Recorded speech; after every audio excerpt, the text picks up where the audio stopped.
प्रधानं सर्वधर्माणां जनं जयतु शासनम्। मैं नमो तीर्थनायक को, नमो ओंकार वाणी को, नमो उन कुंद प्रभु को जिन्होंने ओंकार धारण की। अहो उपकार जिनवर का, कुंद का दिव्य वाणी का, जिन कुंद धुनि दाता उन कहान स्वामी का। नमः समय साराय स्वानुभूत्या चकासते, चित स्वभावाय भावाय सर्वभावांतरेक्षु। श्री समय सार जी परमागम ग्रंथ के परिशिष्ट में आचार्य अमृतचंद्र भगवान ने 47 शक्तियों का वर्णन किया है। उसमें अपनी सर्वज्ञत्व शक्ति की चर्चा चल रही है। पेज नंबर 113 से अपन अपनी आज के स्वाध्याय प्रारंभ करते हैं।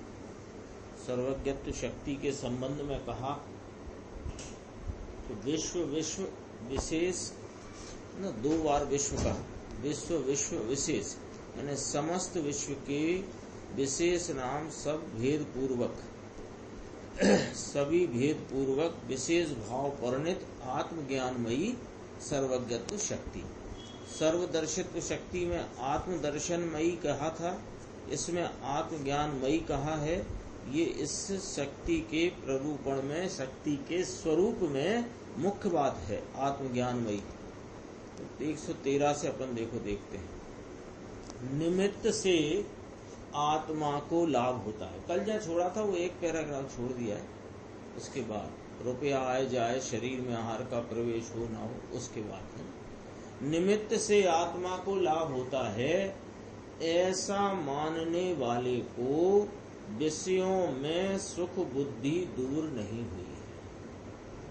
निमित्त से आत्मा को लाभ होता है, ऐसा मानने वाले ने आत्मा की सर्वज्ञत्व शक्ति को स्वीकार नहीं किया है।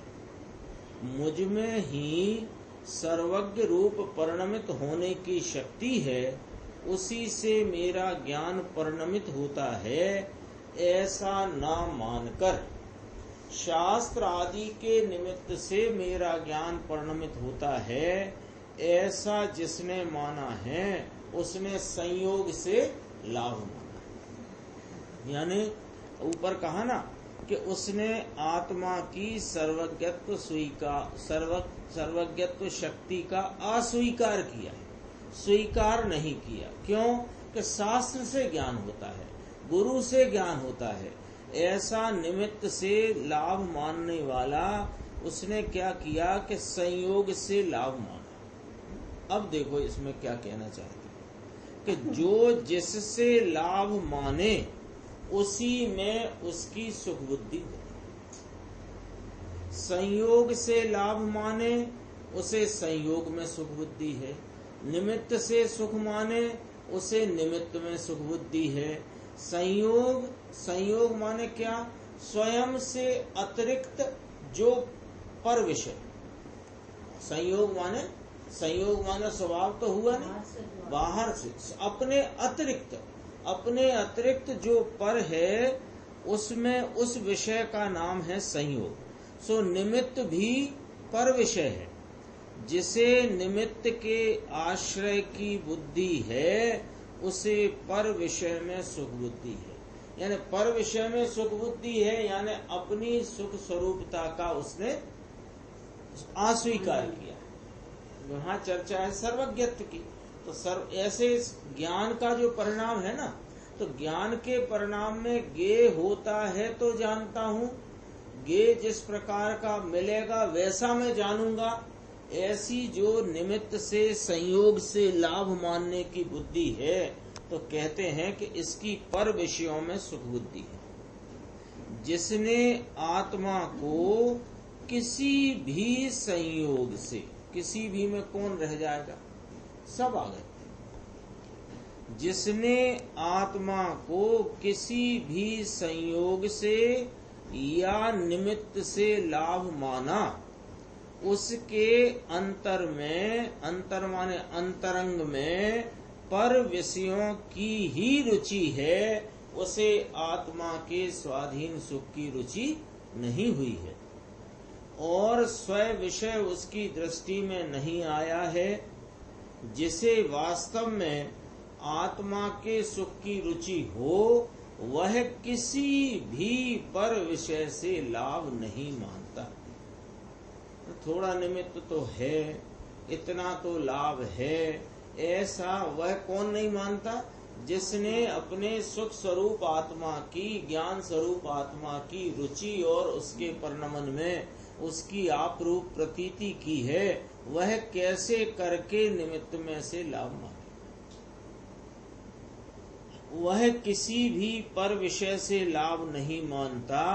चैतन्य बिंब स्वयं तत्व के अतिरिक्त अन्य से लाभ मानना, वह मैथुन बुद्धि अर्थात विषयों में सुख बुद्धि है। और घटाएंगे इसको आगे चल के, यानी इसमें क्या घटाना है, इसमें ये आगे 3 लाइन देखो, ये गंभीर है 3 लाइन। ऊपर जो विषय आया ना, उस विषय की तो विस्तार था, अब इसमें क्या सिद्धांत फलित होता है वो देखो। मेरा आत्मा ही सर्वज्ञता और परम सुख से परिपूर्ण है, ऐसी जिसे प्रतीति नहीं है, वह जीव भोग हेतु धर्म की, ले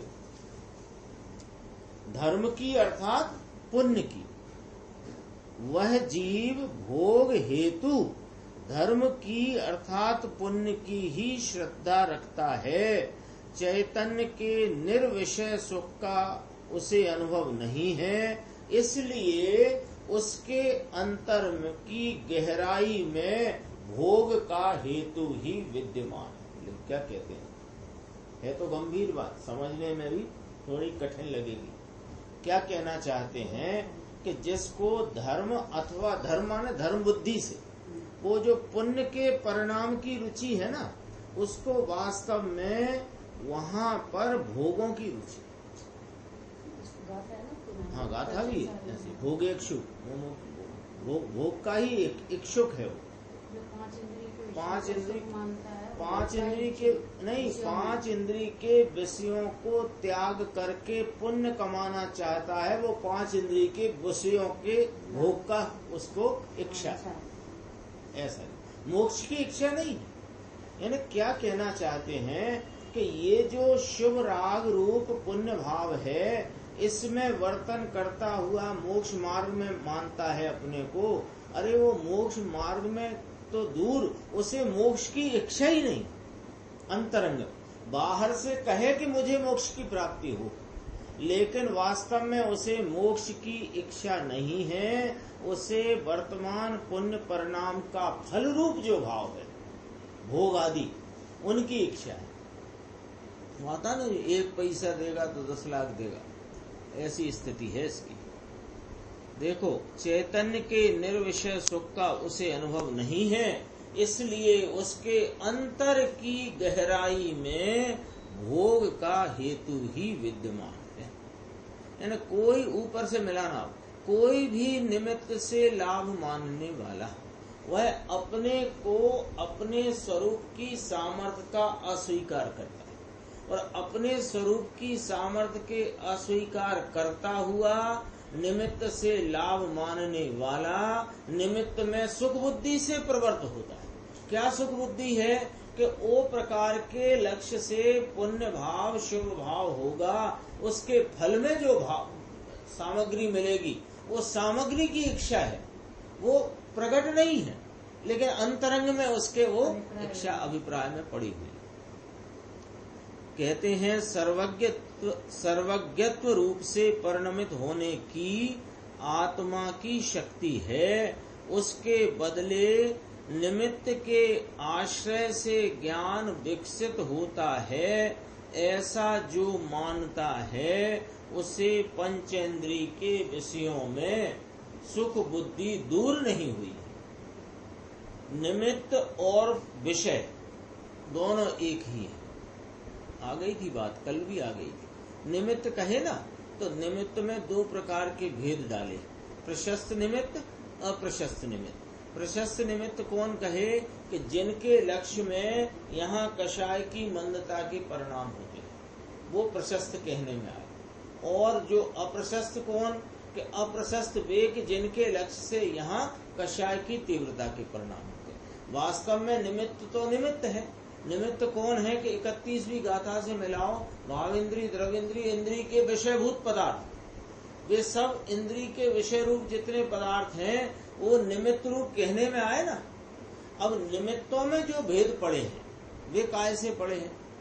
वे यहाँ तेरी कषाय की मंदता तीव्रता के परिणमन के उपादान कौन है? कषाय का मंद भाव, कषाय का तीव्र भाव, वो उसमें उनका अनुकूल पने का आरोप आए। तो जिस पर मंद कषाय के परिणमन रूप उपादान में जिन निमित्तों को अनुकूल कहा गया वे प्रशस्त, और तीव्र कषाय में कहे गए वे अप्रशस्त। यानी यहाँ पहले ये पकड़ना है बात कि निमित्त कोई प्रशस्त अप्रशस्त नहीं, वे तो पर विषय है। वे अपनी द्रव गुण पर्याय रूप सत्ता में रहने वाले पर पदार्थ हैं, और वे पर पदार्थों में जिसके लक्ष्य में वर्तन करते तेरी कषाय मंद में हुई तो वे प्रशस्त कहलाए, अप्रशस्त कहलाए। तो कहते हैं कि निमित्त के आश्रय से ज्ञान विकसित होता है, ऐसा जो मानता है उसे पंचेंद्रिय के विषयों से सुख बुद्धि दूर नहीं हुई है। तो क्या है उसका? देखो, निमित्त और विषय दोनों एक ही हैं।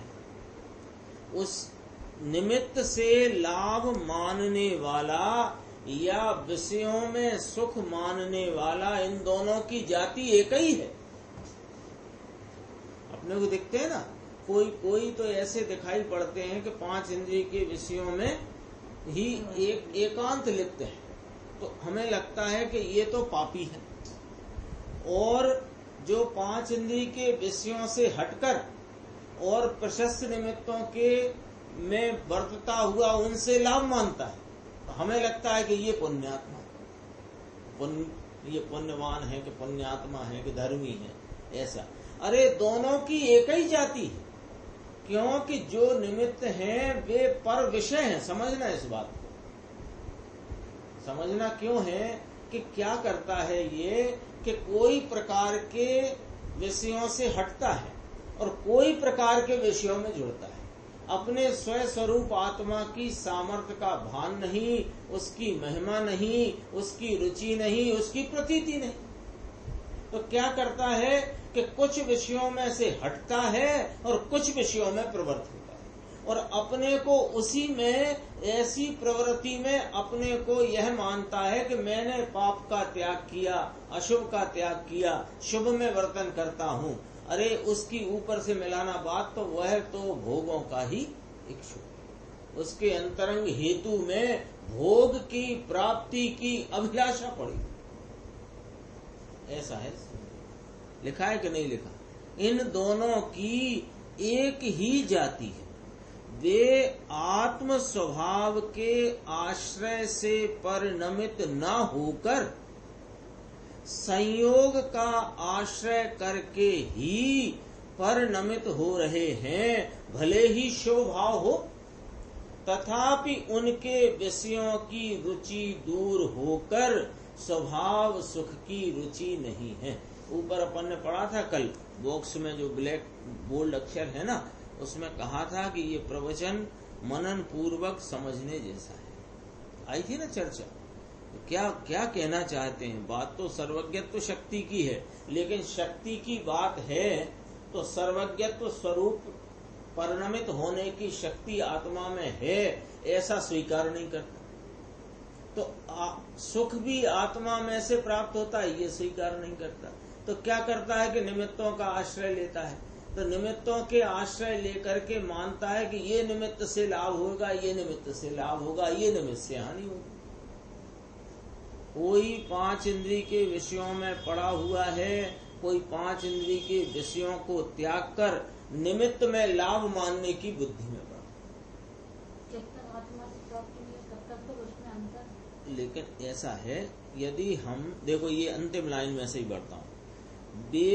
बे माने कौन कि जो प्रशस्त प्रशस्त निमित्तों के लक्ष्य में पड़े हुए उनमें से किसी निमित्त से लाभ मानने की बुद्धि में प्रवर्तते हैं, वे आत्म स्वभाव के आश्रय से परिणमित न होकर संयोग का आश्रय करके ही परिणमित हो रहे हैं, भले ही शुभ भाव हो, तथापि उनके विषयों की रुचि दूर होकर स्वभाव सुख की रुचि नहीं हुई है। अब अपना प्रश्न है कि जब तक वह स्वरूप की प्राप्ति अथवा स्वरूप का आश्रय न लिया हो तब तक तो इस प्रकार का वर्तन करे ना। तो कहते हैं तब तक इस प्रकार का वर्तन करे तो इस वर्तन का फल रिजल्ट तो तुम्हारे सामने, मार्कशीट 4 गति का परिभ्रमण पहले भी कर लिया है। ये सब यम नियम संयम आपकी पुण्य त्याग अथाग विराग लहो सब आ गया ना। तो अब हम इस बात पे क्यों अटके, इस बात पे क्यों अटके कि स्वभाव की रुचि तो होगी नहीं हमको, अभी नहीं है ना। तो नहीं है तो पहले क्या करना कि पहले स्वभाव की रुचि कर। हमको असल में गड़बड़ी यहाँ है कि हम सोच रहे हैं कि जब तक स्वभाव की रुचि, स्वभाव का आश्रय और स्वभाव स्वरूप परिणमन नहीं हुआ है तब तक इससे अच्छा वो, ऐसा मानना है ना। तो इससे अच्छा वो मानना गलत है। अपन तो ये सोचते हैं ना कि यहाँ तो अवसर है, यहाँ तो अवसर भी नहीं, तभी तो अपन मंदिर जाते हैं, स्वाध्याय सुनते हैं। अवसर है तो अवसर है तो क्या किया कि मंदिर जाते हैं, स्वाध्याय सुनते हैं, तो निमित्त में लाभ मान के पड़े हो ना, तो स्वभाव की रुचि नहीं। तो निमित्त से लाभ माना छोड़ोगे तब तो स्वभाव की रुचि होगी, कि स्वभाव की रुचि नहीं है तब तक निमित्त में लाभ मानना है, तो फिर कैसे होगी, कैसे होगी। यदि यहाँ से हम छलांग लगाकर उधर जाएंगे तभी तो इस गड्ढे से बचेंगे। अब ये गड्ढे से ही बचने के चक्कर में छलांग ही नहीं लगा रहे। तो पहले निर्णय में तो लाओ। अभी क्या है, हमने हमारे निर्णय में कहाँ आकर अटक गई गाड़ी कि जब तक स्वभाव की रुचि नहीं या स्वभाव की प्रतीति आश्रय अवलंबन नहीं है तब तक उससे अच्छा ये है, उससे अच्छा ये है, यह मानने में तुमने किसी न किसी निमित्त में लाभ मान लिया। और किसी न किसी निमित्त में लाभ मानना माने पर में सुख बुद्धि की कल्पना है, और पर में सुख बुद्धि की कल्पना अपने स्वभाव की अनादर है। तो अपने स्वभाव का अनादर करते रहो और स्वभाव की प्राप्ति होगी तब हो जाएगी। ऐसे पोपाबाई का राज्य नहीं चलता। स्वभाव की मुख्यता तो करते नहीं, अरे भले धारणात्मक विकल्पात्मक ज्ञान हो, स्वभाव की मुख्यता करोगे और इन दोनों में ये अच्छा ये बुरा जब तक करोगे तो स्वभाव की मुख्यता नहीं होगी। एक बार तो गुरुदेव श्री आचार्य परमात्मा सर्वज्ञ देव की बात मान तो लो। एक बार कहता ना बहुत बीमार हो, बहुत दुखी हो, तो डॉक्टर कहता एक बार हमारी बात मान तो लो तुम। नहीं साहब वो तो ऐसे ही कर दो, आप तो गोली दवाई से इंजेक्शन ऑपरेशन छोड़ दो। एक बार ऑपरेशन कर डालो। कल राग से विज्ञान कराया था, थोड़ी कही थी कि अशुभ राग से विज्ञान। हाँ तो बहुत होशियार हो गया। अशुभ से भेद करके अशुभ और शुभ दो भेद खड़े कर लिए। भैया जब तक प्राप्ति नहीं है तब तक तो शुभ में वर्तन करे ना, ये क्रम ही नहीं है। जाओ निर्णय के काल में भी ऐसा ही विचार करो। अंतरंग में जब तक, हाँ तभी कहा ना प्रभु ना मार्ग से सूरानो कायर नो नहीं काम रही। ये कायरपंथी है। क्या कायरपंथी, जब तक नहीं है तब तक तो, तब तक तो, तब तक तो, तब तक तो माने क्या, तुम निमित्त में लाभ मानना छोड़ नहीं रहे तो स्वरूप के अनादर कर रहे हो कि नहीं कर रहे। और स्वरूप का अनादर करो और स्वरूप की प्राप्ति हो, ऐसा तो उल्टा मार्ग है नहीं, उल्टी व्यवस्था है। बहुत एकदम कड़क बात है। श्रोता कह रहा था ना, तो हम पे इसलिए तो आए हैं, हाँ। सबको छोड़ के हमने कहा कि चलो वहाँ जाके विज्ञान की बात। क्या हम वेद ज्ञान की बात बता रहे हैं, तुम कह रहे हो फिर वही राग में। तो तुम वहाँ भेद करके बैठ गए। तुमने राग में आश्रम में भेद डालना है, हमने कह दिया आश्रम से वेद ज्ञान करना है, तुमने आश्रम में भेद डालना है। आश्रम, यही तो गड़बड़ है, ये अनादि की गड़बड़ी है। अब अपने को करना क्या?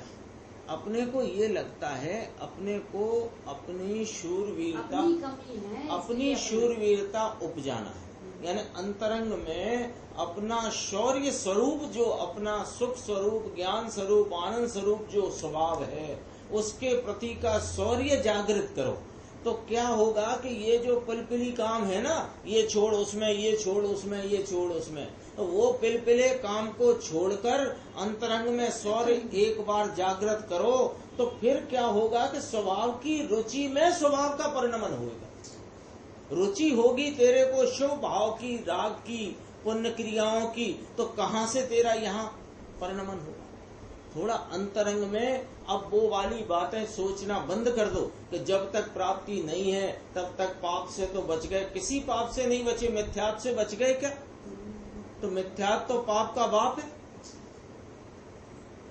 एकदम गजब की बात कही है। देखो, जो पर निमित्त से लाभ मानने वाला या विषयों में सुख मानने वाला, इन दोनों की एक ही जाति है। जरा विचार करो, कहना क्या चाहते हैं यहाँ गुरुदेव श्री, विचार करो। निमित्तों से लाभ मानने वाला, देव गुरु शास्त्र के निमित्त से मुझे लाभ होगा ऐसा मानने वाला, और 5 इंद्रिय के विषय भोगों से मुझे सुख होता है ऐसे मानने वाला, दोनों एक ही जाति है। लो,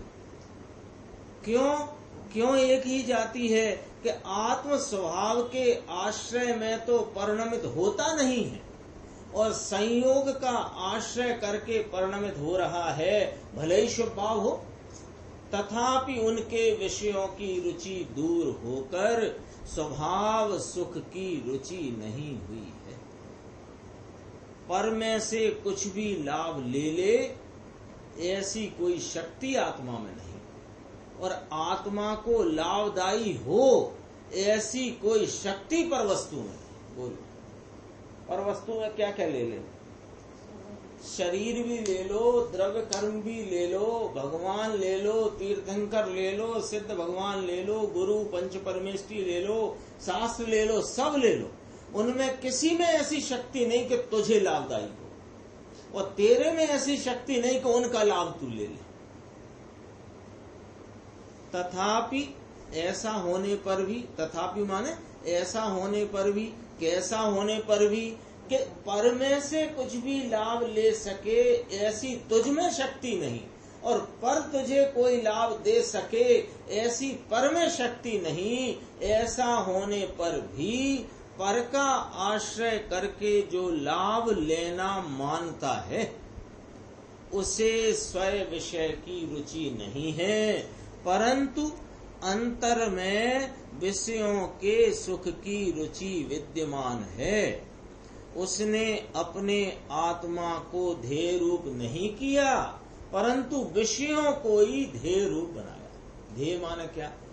ज्ञान का उस विषय में लगते रहना, इसका नाम ध्यान है। एक ही विषय में उपयोग का लगे रहना, इसका नाम ध्यान होता है। तो इसने इस आत्मा को ध्येय का विषय नहीं बनाया, ये तो पर विषय माने निमित्त आदि को ही इसने ध्येय रूप बनाया है। यहाँ विषय कहने से मात्र अशुभ राग के निमित्त ही न समझना, परंतु देव गुरु शास्त्र आदि शुभ राग के निमित्त भी पर विषय ही है, विषय है। कल आया था 31 का था इंद्रियों के विषय, वो भी इंद्रिय है। ऐसे यहाँ कहा जो शुभ राग के निमित्त रूप देव गुरु शास्त्र आदि हैं, वे कौन है? पर विषय हैं। और पर विषयों को ध्येय रूप बनाने से तेरा आत्मा ध्येय रूप नहीं होता है। अपने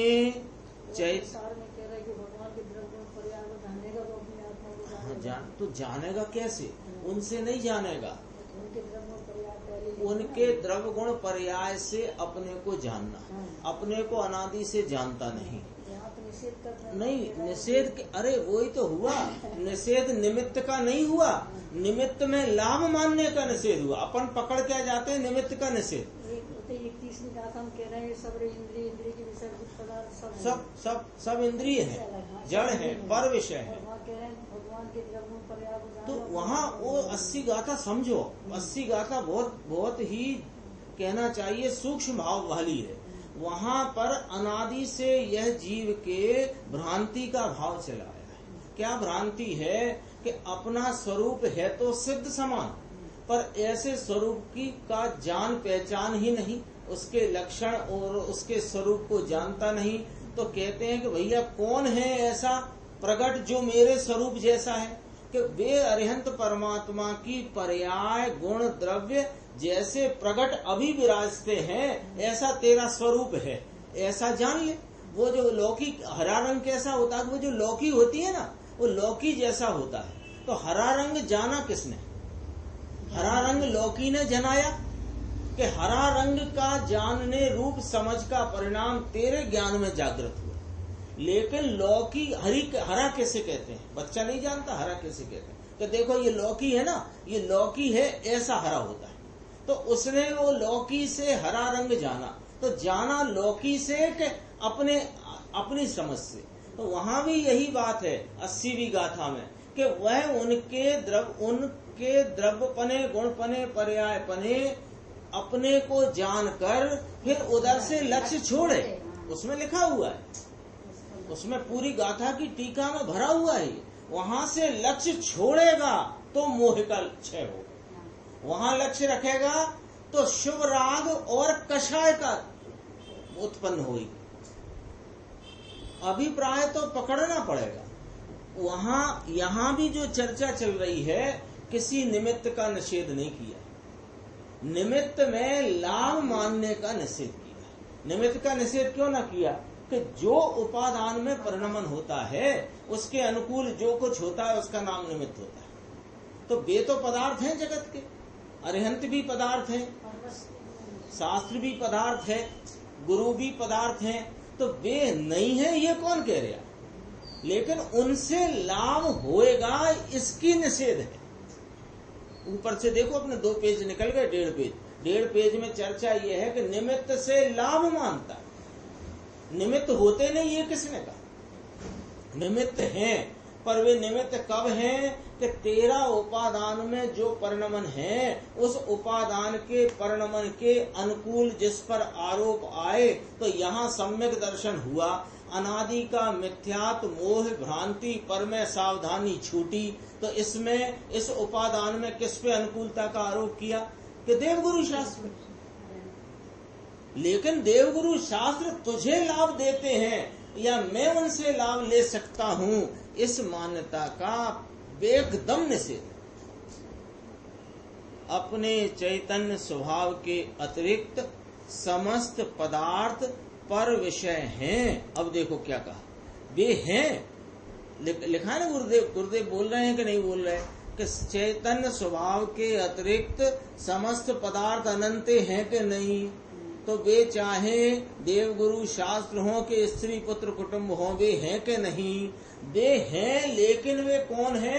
पर विषय हैं। एक बात, उनके आश्रय से जो लाभ मांगता है तो उसे पर विषयों की प्रीति है, और पर विषयों की प्रीति है माने अपने स्वयं चैतन्य स्वभाव विषय की अरुचि है, अप्रीति है। प्रत्येक आत्मा में सर्वज्ञत्व शक्ति है, उसकी श्रद्धा करने वाले को पर विषयों के आश्रय से लाभ की बुद्धि नहीं होती कि अहो मेरे आत्मा में सर्वज्ञता का सामर्थ्य है, ऐसी जिसने प्रतीति की उसने वह प्रतीति पर सन्मुख देख करके की है या कि अपनी शक्ति सन्मुख देख कर की है? प्रश्न है अपने सामने, विचार करो और निर्णय करो। कि जिसने अपने में सर्वज्ञता के सामर्थ्य की प्रतीति करी, उसने देव गुरु शास्त्र के सामर्थ्य को देखकर प्रतीति करी है कि अपने स्वरूप की सामर्थ्य को देखकर प्रतीति करी। इतना सा विचार करो, बोलो। देव गुरु वो जो 80 गाथा है ना, वहाँ अरिहंत परमात्मा को द्रव्य पने, गुण पने, पर्याय पने जो जानता है, तो जानता तो स्वयं है ना। तो जो जानता है तो वो क्या जानता है कि उनकी सामर्थ्य देखकर उन अपनी सामर्थ्य की प्रतीति नहीं करता। उनकी सामर्थ्य देखकर मैं भी ऐसा सामर्थ्यवान हूँ, ऐसा स्वयं की योग्यता से जानकर अपनी सामर्थ्य का जब लक्ष्य करता है, तब वहां मोह का क्षय होता है। बहुत स्पष्ट है वो गाथा।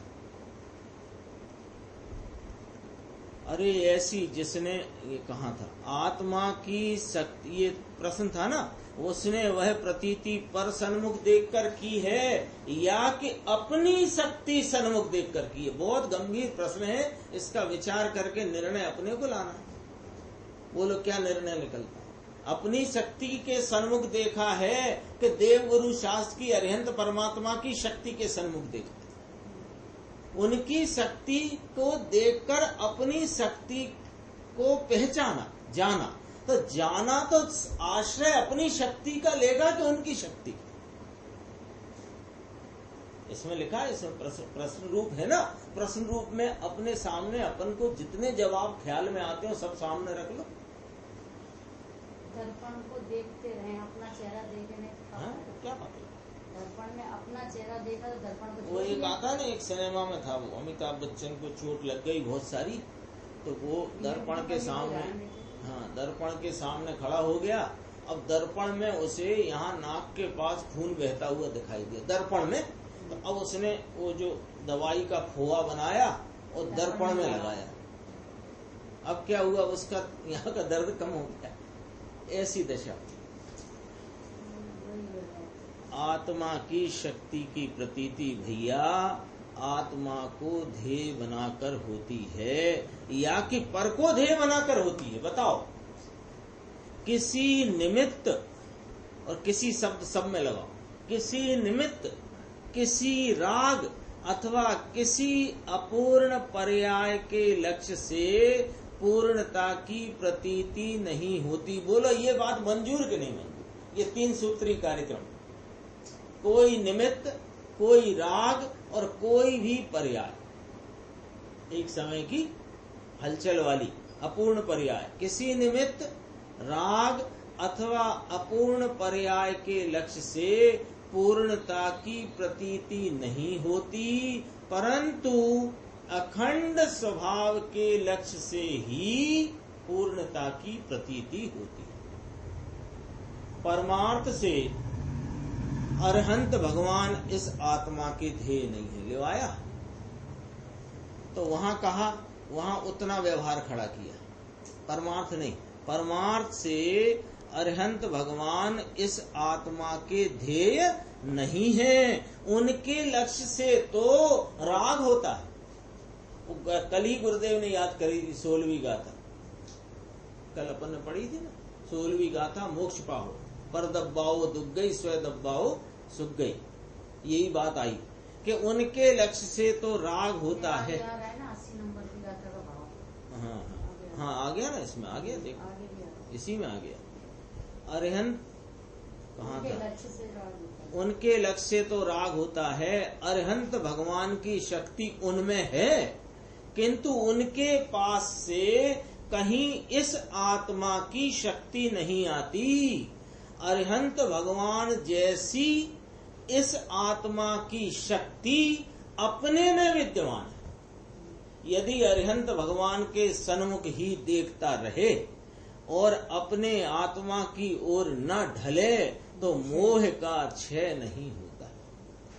जैसे शुद्ध अरहंत भगवान हैं, वैसा ही मैं हूँ, ऐसा जानकर यदि अपने आत्मा की ओर ढले तो सम्यक दर्शन प्रकट होकर मोह का क्षय होता है।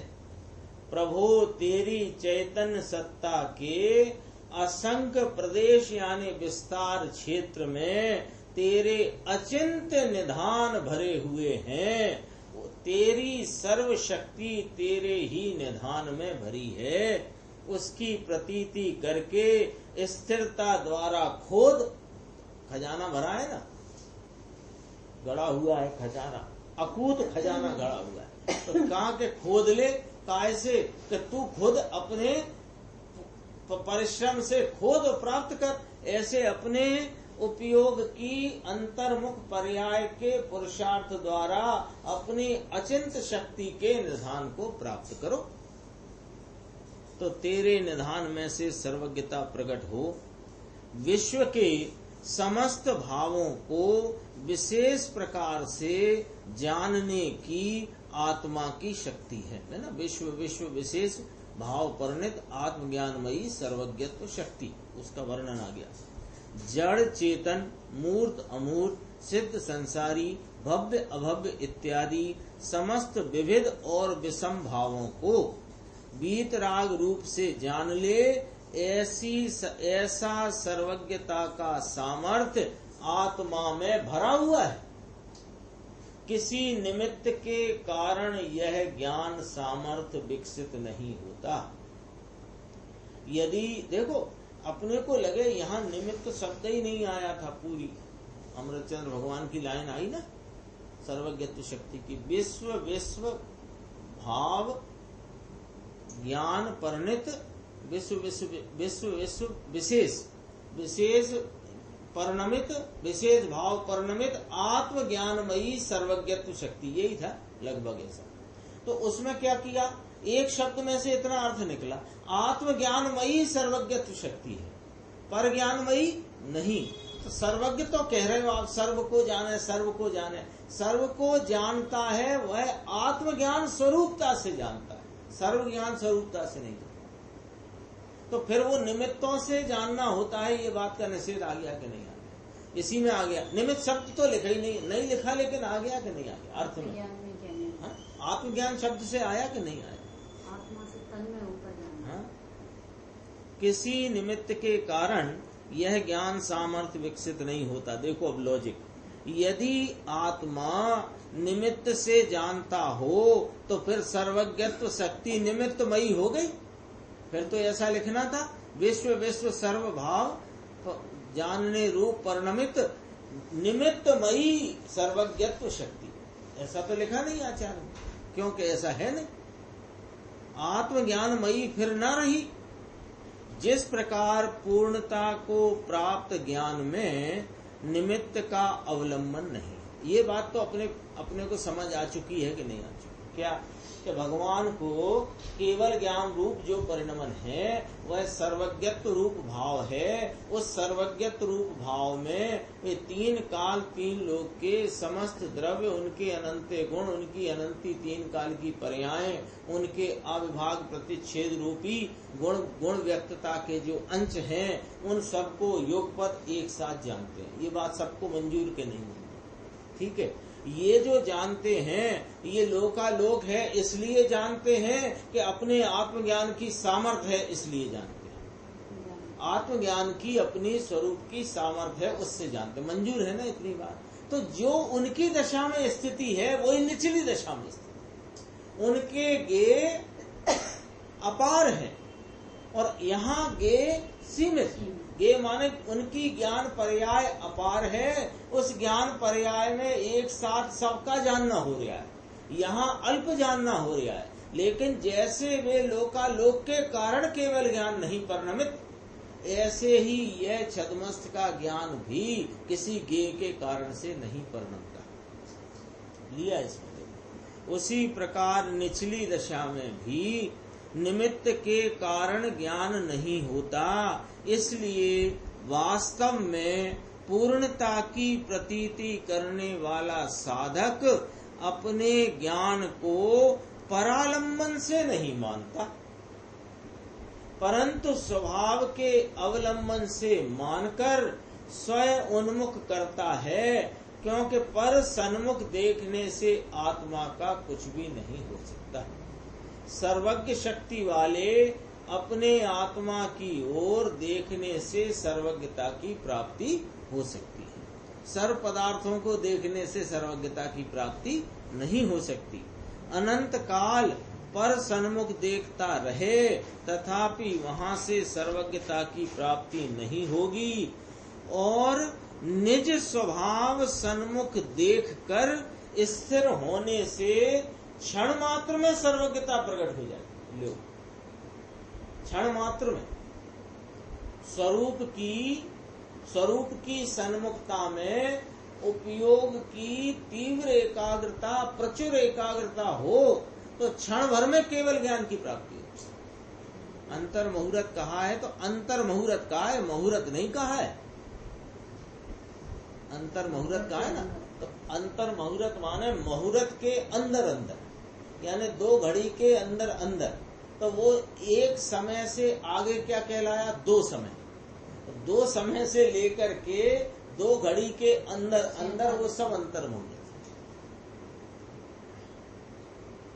ये केवल ज्ञान की प्राप्ति में अपने स्वरूप की पहचान पूर्वक उसकी उग्रता प्रचुरता से जो एकाग्रता का भाव है, उसमें केवल ज्ञान क्षण भर में प्राप्त होता है। क्षण मात्र में सर्वज्ञता प्रकट हो सकती है। अपने स्वभाव के अवलंबन से 3 काल 3 लोक को जानने रूप परिणमित होने की आत्मा की शक्ति है। उसके बदले स्वभाव ग्रह को छोड़कर निमित्त आदि पर द्रव्यों के अवलंबन से जो अपना परिणमन मानता है, उस अज्ञानी की बुद्धि व्यभिचारी है। निमित्त के आश्रय से लाभ होता है, ऐसी मान्यता कहो, इसी को मिथ्यात्व कहो, इसी को मूढ़ता कहो, इसी को संयोगी दृष्टि कहो, इसी को विषयों में सुख बुद्धि कहो, इसी को व्यभिचार कहो, इसी को अधर्म कहो, या इसी को अनंत संसार का मूल कारण कहो। इन सब का एक ही भाव है। लो, सब एक खाते में आ गया। क्या कि निमित्त का आश्रय लेना। देखो साहब, जब तक उपादान में अपनी शुद्धता की प्राप्ति नहीं हुई, तब बुद्धि पूर्वक उन निमित्तों में परिवर्तन करना कि नहीं करना, ऐसा प्रश्न उठता है कि नहीं? ऐसा प्रश्न अपने को उठा कि साहब, जब तक स्वरूप की, अभी अपन थोड़ी देर पहले भी चर्चा कर रहे थे, ये अपने को जब तक स्वरूप की प्राप्ति, शुद्ध भाव की प्राप्ति नहीं हुई हो, तब तक तो बुद्धि पूर्वक उन शुभ निमित्तों में या प्रशस्त निमित्तों का संयोग में वर्तन करना कि नहीं करना साहब, ऐसा प्रश्न उठता है। तो पहले हम ये पूछते हैं कि तुम उनमें लाभ मान के वर्तन कर रहे हो कि स्वरूप से लाभ होता है, ऐसा मान के वर्तन कर रहे हो? यदि तुम उसमें लाभ मान के वर्तन कर रहे हो तो तुम्हारे लिए 6, 7, 8 नाम यहाँ प्रस्तुत किए गए। किसी प्रशस्त निमित्त में लाभ होता है तो यही मान रहे हो ना कि जब तक शुद्ध भाव की प्राप्ति नहीं है तब तक उनमें मैं वर्तन करूं। ऐसा जो तुम्हारा मानना है तो उसमें कोई प्रकार का लाभ माना ना, तो लाभ माना और किसी निमित्त में नुकसान माना, जबकि वो सब ही निमित्त पर विषय हैं। उनके आश्रय में, अवलंबन में लाभ मानने की ये 8 पर्यायवाची नाम आपको प्रस्तुत करे। 8 हो 10 हो जितने हो, देखो, मिथ्यात्व कहो, मूढ़ता कहो, संयोगी दृष्टि कहो, विषयों में सुख बुद्धि कहो, व्यभिचार कहो, अधर्म कहो, या अनंत संसार का मूल कारण कहो, ये सब एक ही भाव है। आता है ना, एक गाथा आती, 3रे नंबर की गाथा इष्टोपदेश की, उसका अर्थ ही गलत करते हैं लोग। इष्टोपदेश में 3रे नंबर की गाथा है ना, वो धूप छांव वाली, कि जब तक शुद्ध भाव की प्राप्ति नहीं हो तो कहते हैं कि तब तक छांव में रहना श्रेयस्कर है धूप में रहने की अपेक्षा। लेकिन किसको? कि जिसके परिणमन में शुद्ध भाव आ चुका है, शुद्ध भाव स्वरूप जिसके वर्तन चल रहा, उसकी बात है। 3 मित्रों की बात है वहां। तो तीसरा मित्र कौन है कि शुद्ध उपयोग, और शुद्ध उपयोग वाला मित्र साथ में गया था गांव में, और अभी उसकी भूमिका में शुभ अशुभ भाव है, वो गया था, तो अब क्या हुआ कि शुद्ध उपयोग मान लो नहीं हुआ, क्योंकि वह तो अपने शुद्ध उपयोग कब होगा कि जब उसका उपादान का काल होगा, तब होगा। तो उस समय तक शुभ में वर्तन करना, अशुभ से बचना, ये एक बाह्य बहिर्मुख वृत्ति में भेद डाल करके कथन किया गया है। लेकिन किसको? सम्यक दृष्टि की। तो सम्यक दृष्टि है उसको, मिथ्या दृष्टि को नहीं। क्यों मिथ्या दृष्टि क्यों नहीं साहब? ऐसा भी प्रश्न हो सकता, उसको क्यों नहीं? कि उसके तो वो धूप का अंगारा सिक रहा है, वो भले छांव में बैठा तो, क्योंकि मिथ्यात्व का पाप उसके साथ है। जहां अपने सहज स्वरूप की रुचि नहीं है और पराश्रय भाव की रुचि है, वहां उपरोक्त समस्त भाव उसमें, उपरोक्त कौन?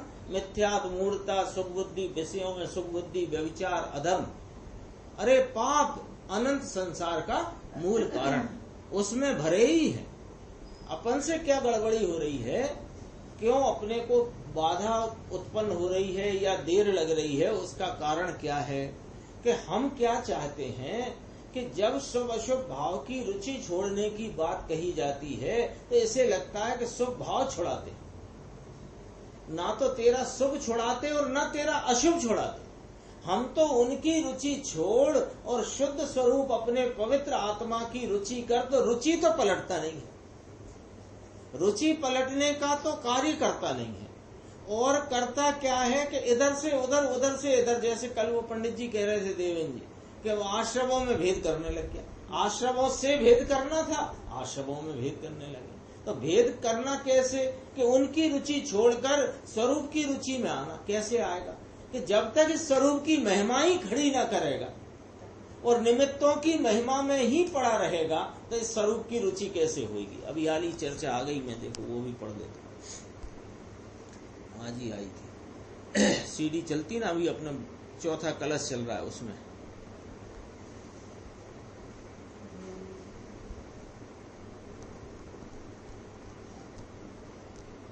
ये आया था, देखो। जहां तक पर की महत्ता देता है, पर में महत्ता देता है, पुण्य के, दया, दान के, व्रत के परिणाम को भी महत्ता देता है, कि वर्तमान अथवा वर्तमान ज्ञान के क्षयोपशम की उग्रता को भी जहां तक महत्ता देता है, वहां तक इसको चैतन्य की महत्ता अंदर सूझती नहीं है।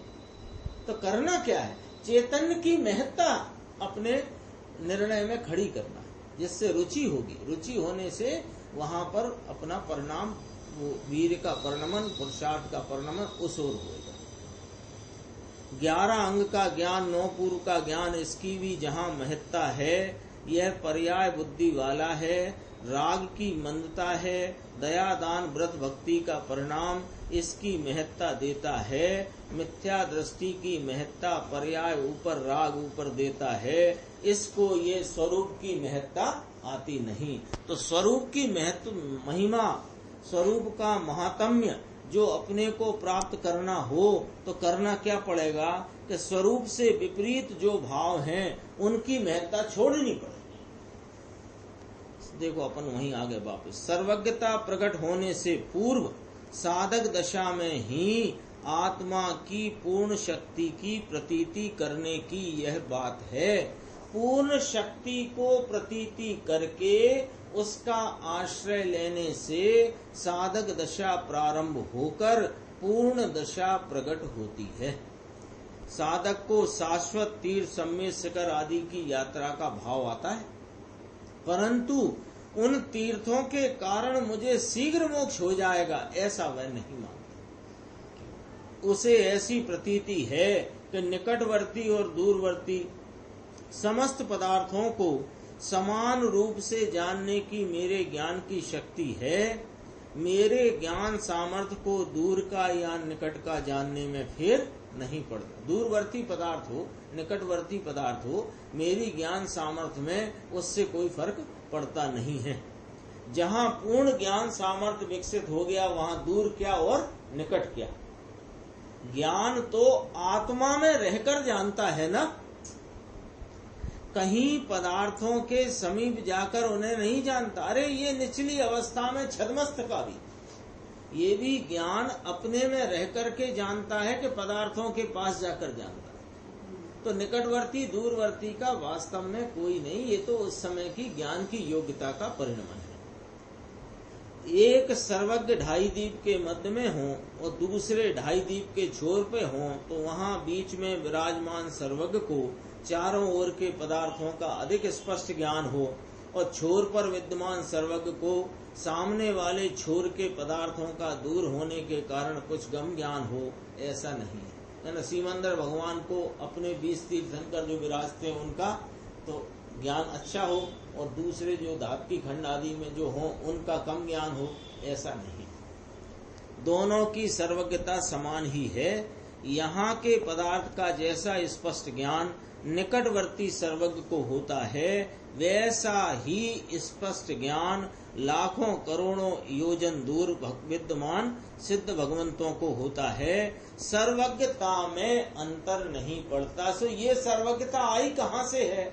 ये सर्वज्ञत्व शक्ति जो मुझ में त्रिकाल विद्यमान है उसका ही वह परिपूर्ण परिणमन है।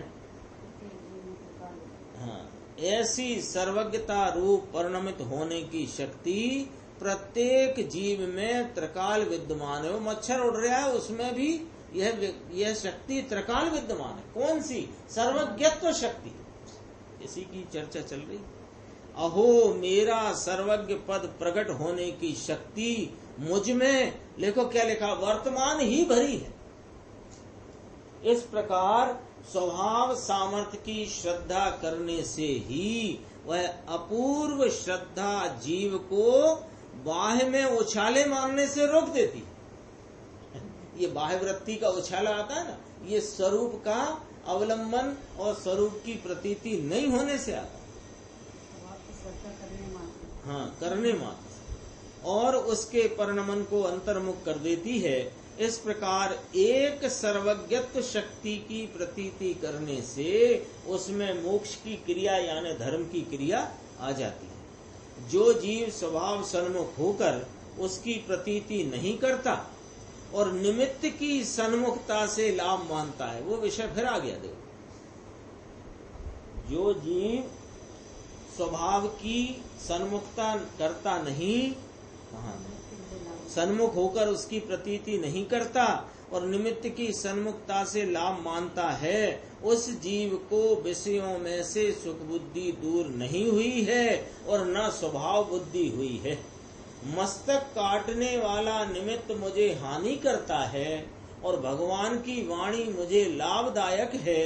इस प्रकार पर विषयों से लाभ हानि होने की जिसकी मान्यता है वह जीव मिथ्या दृष्टि विषय बुद्धि वाला है। लो साहब, इससे ज्यादा खुलासा क्या कह सकते। जो देवगुरु शास्त्र से लाभ मानता है, उनकी वाणी से मुझे लाभ होगा और ये सामने सर्प चला आ रहा है इससे नुकसान होगा, या मच्छर से नुकसान होगा कि कोई मस्तक काटता है उससे नुकसान होगा, तो ये निमित्त हानिकारक और ये निमित्त लाभदायक, ऐसी जिसकी बुद्धि है वह मिथ्या दृष्टि विषय बुद्धि वाला, भोगों का इच्छुक, ऐसा ले लेना पूरा। स्वभाव की बुद्धि वाला धर्मी जीव तो ऐसा जानता है कि मस्तक काटने वाला हिंसक या दिव्य ध्वनि सुनाने वाले सर्वज्ञ वीतराग देव दोनों मेरे ज्ञान के गेय हैं। उन गेयों के कारण मुझे कोई लाभ हानि नहीं है और न उन गेयों के कारण मैं उन्हें जानता। लो, राग द्वेष के बिना समस्त गेयों को जान लेने की सर्वज्ञत्व शक्ति मुझ में विद्यमान है। कदाचित अस्थिरता का विकल्प आ जाए, कदाचित माने सदैव नहीं आता, आता है कभी, तो कदाचित अस्थिरता का विकल्प आ जाए, तथापि धर्मी को ऐसी श्रद्धा तो हटती ही नहीं। ये लाभकारक, ये हानिकारक। इसलिए जिस पूर्ण स्वभाव को प्रतीति में लिया है उसी के अवलंबन के बल से अल्प काल में उनके, उन प्राणियों के, उन जीव के, उन भव्यात्माओं के पूर्ण सर्वज्ञता विकसित हो जाती है। यहाँ पर ये अनेकांश स्वरूपी आत्मा की सर्वज्ञत्व शक्ति का वर्णन पूर्ण हुआ। एक पैराग्राफ में इसमें 19वें नंबर का जो भाग है समय सार वैभव का, उसमें से बताता हूँ। एक ही पैराग्राफ है, उसमें थोड़ा विषय क्या लिया है वो देखो। मेरे पास ये है, आप सुनो। ऐसे समस्त विश्व के विशेष, यहाँ विशेष ऊपर वजन है। विशेष का अर्थ कहा कि पृथक पृथक भेद पाड़कर, जैसा भेद है वैसा रहकर वस्तु का द्रव्य गुण पर्याय एक एक गुण भिन्न, पर्याय भिन्न, पर्याय में अनंते अविभाग प्रतिच्छेद, ये सब भेद है। और ये सब भेद को कहा विशेष। इन सब विशेषों को जान ले उसे ज्ञान कहा। और सबको एक रूपता से है ऐसा अवलोकता है उसको सर्वदर्शित का। इसको ख्याल करेंगे। देखो तो कितना कहा, जितनी वस्तु है, इसमें एक शब्द बोला है गुरुदेव ने, जैम भेद छे तेम रही ने। जैसा भेद है वैसा का वैसा भेद जानता है अपने ज्ञान में, अपनी सामर्थ्य से। किनको? कि जितने द्रव्य गुण पर्याय, तो उन द्रव्यों के एक एक गुण भिन्न और उनकी पर्याय भिन्न भिन्न, और प्रत्येक की पर्याय में पड़ने वाले अनंते अविभाग प्रतिच्छेद अंशरूप जो उनकी गुणों की व्यक्तता के भाव हैं, उनको सबको। तो यहाँ खुलासा किया कि अविभाग प्रतिच्छेद कैसे कहना, कि एक अविभाग यानी दूसरे रूप से नहीं, ऐसा भाव, ऐसा विशेष भाव, इसको ज्ञान में स्वयं स्वयं को। फिर कहा भेदपना विशेष है, ये ज्ञान देखता है, जानता है। सामान्य का अंश उसमें आता है और विशेष का अंश इसमें आता है, ऐसा है क्या, ये समझना है। कि सर्वदर्शित्व में क्या बात कही थी कि जगत के सर्व पदार्थों के, तो सर्व पदार्थों में है पना, बस सामान्य सत्ता का अवलोकन मात्र, ठीक है।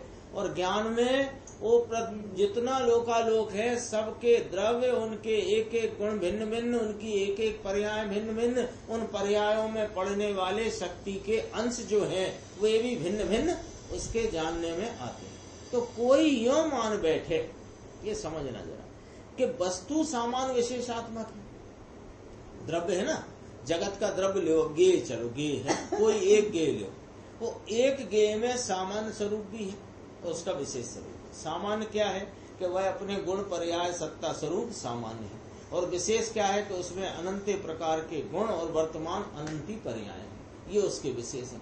तो कोई यह मान ले कि दर्शन उपयोग या सर्वदर्शी शक्ति द्वारा वस्तु के सामान्य अंश को जानता है, और ज्ञान के द्वारा वस्तु के सामान्य वो विशेष अंश को जानता है, ऐसा नहीं। जैसे ये वस्तु है मेरे हाथ में, ये वस्तु है ना, ये वस्तु में एक सामान्य भाव है, क्या कि अनंत गुणात्मक पर्यायात्मक एक सामान्य स्वरूप ध्रुव रूप, और इसमें विशेष है, गुण विशेष है, पर्याय विशेष है। तो वो जो ज्ञान है और दर्शन है, तो दर्शन इसके सामान्य भाग को ग्रहण करता है और ज्ञान इसके विशेष भाव को ग्रहण करता है, ऐसा नहीं, ऐसा नहीं, ये समझाना है। यहाँ तो दर्शन में सामान्य एटले बधु एक साथे सामान्य। समझ में आई बात? नहीं आई? मैं तो ऐसे समझा ना कि जैसे ना कोई भी वस्तु है उसको सत्ता मात्र को ग्रहण करना, उसका नाम दर्शन है। अब जैसे उसका व्यक्ति वो नहीं है विशेषता, तो भेद कर करके जान ले, ये ज्ञान का काम है। अभी वही उसी में समझना, वो उतने में ही थोड़ा सा जो विशेष उसका अंतरंग भाव, विषय उसका सत्ता मात्र है, उसका विषय। हाँ, बस यही पकड़ना, देखना। यहाँ चर्चा कैसे चलती है, सर्वदर्शित्व और सर्वज्ञत्व की, यानी दृष्टि शक्ति के परिपूर्ण परिणमन की और ज्ञान शक्ति के परिपूर्ण परिणमन की। तो केवली परमात्मा के सर्वदर्शित्व प्रकट है, सर्वज्ञत्व भी प्रकट है। तो उनका तो एक साथ हो रहा है। हाँ, उन्हीं की बात चल रही है। तो उनको कोई अनंत द्रव्य है, मान लो 6 द्रव्य हैं, अपन 6, एक जीव एक पुद्गल, ऐसे मान लो समझने के लिए 6 द्रव्य हैं। तो वे 6 द्रव्यों के एक एक द्रव्य का सामान्य भाव और उन द्रव्य का विशेष भाव तो सामान्य भाव दर्शन उपयोग से जानते हैं और विशेष भाव ज्ञान उपयोग से जानते, ऐसा नहीं। एक साथ समस्त वस्तुओं का सामान्य सत्ता रूप अवलोकन, ये सर्वदर्शित्व का विषय है। और ये वो द्रव्य में मुक्त, संसारी, भव्य, अभव्य, चेतन, अचेतन, ये जो है वो भले द्रव्य सामान्य विशेषात्मक है, वो उनके समस्त सामान्य विशेषात्मक को जानने वाला ज्ञान है। लेकिन समस्त वस्तुओं का एक सामान्य सत्ता स्वरूप भाव है, उसे जानने वाला दर्शन उपयोग है। केवली परमात्मा की बात है। विशेष द्रव्य गुण पर्याय सब इसको देखते हैं और विशेष में सब भेद पाड़ कर जानते हैं। विशेष माने ज्ञान उपयोग में, सर्वज्ञत्व में द्रव्य को, गुण को, पर्याय को, अंश को, अविभाग प्रतिच्छेद को, जड़ को, परमाणु को, परमाणु की एक समय के पर्याय धर्म को, पहले समय में ये और दूसरे समय में ये, ऐसा पर्याय धर्म भिन्न भिन्न, ऐसी पर्यायों का कोई गुच्छा नहीं जानते, एक एक पर्याय की भी भिन्नता को जानते हैं। ऐसा पर्याय धर्म जो भिन्न भिन्न जो है, इसको भिन्न भिन्न तरीके जाने, इसका नाम विशेष है। विशेष शब्द से एक पहलू का भाग जान ले और एक पहलू रह जाए, ऐसा नहीं कि वो द्रव्य के विशेष को तो जानते हैं पर उस द्रव्य के सामान्य को नहीं जानते, ऐसा नहीं। वो ज्ञान उपयोग सर्वज्ञत्व परिणमन, वह प्रत्येक वस्तु के सामान्य विशेषात्मक को जानता है, ऐसा है। समझ में आया? अरे इसको आत्मा कौन है इसकी खबर नहीं है। ये थोड़ा जो 15वीं बार के प्रवचन में 19वें भाग में है, उसमें कोई विषय आता है विशेष, तो उसको अपन ने यहाँ लिया। अगले शक्ति की स्वाध्याय अपनी आगे चलेगी। कल शनिवार है और परसों से अपने 23 तारीख से 10 लक्षण धर्म, 10 लक्षण पर्व प्रारंभ हो रहे हैं, तो उसमें थोड़ा विशेष कार्यक्रम है। उसमें गुरुदेव की सीडी 8:45 से 9:15 तक चलेगी। 9:15 से चेतन भाई का जो व्याख्यान गाथा 320 जयसेनाचार्य की टीका, उस पर चलेगा। उसके बाद अपनी शक्तियों का प्रकरण 1 घंटा चलेगा। चेतन भाई प्रवचन अपन यहीं से चलाएंगे।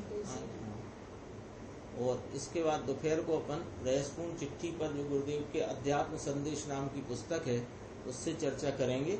और शाम को देवेंद्र कुमार जी बिजोलिया मोक्ष मार्ग प्रकाशक पे 7:30 से 8:30 तक वो कार्यक्रम चलेगा। निज निधि निज में बताई ये